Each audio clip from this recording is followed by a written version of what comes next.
عليكم. تتخضيتي كده ليه؟ فكرتك عايز مناديل بس مش اكتر. ربنا يحميك يا رب. لا انا مش عايز مناديل، صلى على النبي. عليه الصلاه والسلام. ال50 جنيه دي دلوقتي بتاعتك. عشان يعني عايز مناديل او كده؟ لا من غير مناديل، ممكن تقومي تقفي. ماشي حاضر. خدت الفلوس خلاص. اسمه ايه؟ اسمه محمود. محمود. دلوقتي ال50 جنيه دي بتاعتك، بتاع محمود خلاص. تمام. تاخدي ال50 جنيه دي والحمد لله، ولا تاخدي اللي في الصندوق؟ اي حاجه اللي ربنا كاتبه لي محتاج راضيه بيه. انت اللي في ايدك الاختيار، تاخدي اللي في العلبه دي ولا ترضي بال50 جنيه؟ اللي في العلم. اللي في العلبه. كده انا هاخد ال50 جنيه دي. تعالي بقى نفتح العلبه نشوف فيها ايه.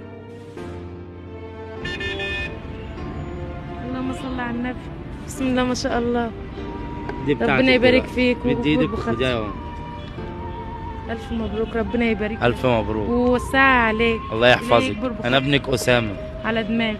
دلوقتي في ايدك الاختيار، ترضي باللي في ايدك وخلاص ومبروك على كده، ولا تنقي اللي في الصندوق ده تاخديه؟ انا اخترت ديت والحمد لله رضا على اللي ربنا يبعتهولي. فكري. فكرت الحمد لله. طيب انا والله ما اعرف، انا كنت حاطط كام في العلب عشان هم كانوا كذا علبه.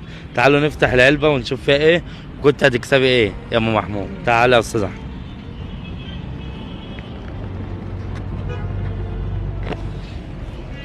اوه 400 جنيه. نصيبي مكتوب لي دول والحمد لله رضا. مرضيه؟ مرضيه والله. ممكن بقى اسالك سؤال؟ اتفضل. عايز اسال امي واختي نفسك في ايه؟ انا عندي ناس فاعلين خير كتير على الصفحه، اسم الصفحه فاعل خير. فقولي. نفسي بس اعمل عمليه ابني، محتاجه 30,000 جنيه ورحت اعملها في مستشفى الاطفال، واقفه على المصاريف. وعنده ايه؟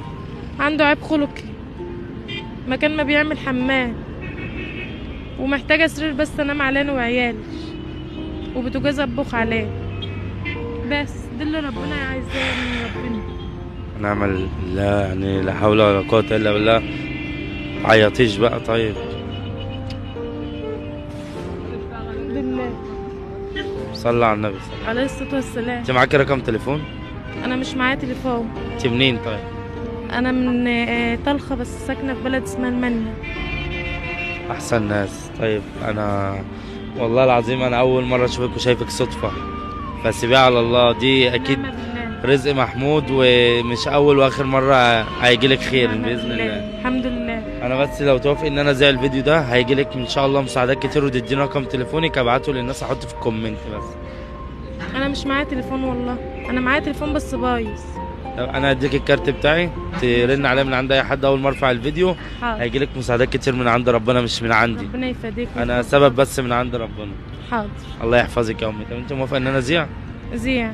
ربنا يفاديك ويفتح لك بابك ويكفيك شر طريقك يا رب. اللهم إلهي يفاديك في طريقك يا استاذ اسامه. ربنا يبارك فيك. انا بالله دلوقتي عليك بس اقف جنبي في عمليه ابني، مش مهم السرير ولا المهم البوتاجاز، انا راضيه باللي ربنا بقى. انتوا بتناموا على الارض يعني؟ انا عندي مرتبه بفرشها وبنام على الارض، ومرتبه سفنج تانية عيالي بيناموا عليها. معايا 3 اولاد غير محمود. طيب انا دلوقتي مش هطلب منكم غير ان اللي ما يعرفش يعمل حاجه ويساعد الست ام محمود يا ريت يعمل مشاركه للفيديو عشان يوصل لفاعلين الخير، ويا ريت كلنا نصلي على النبي. ومش هوصيكم بقى، انا هسيب لكم رقمها في الكومنت او هسيب لكم الرقم بتاعي، نحاول نتواصل معاها يعني. على السلامه.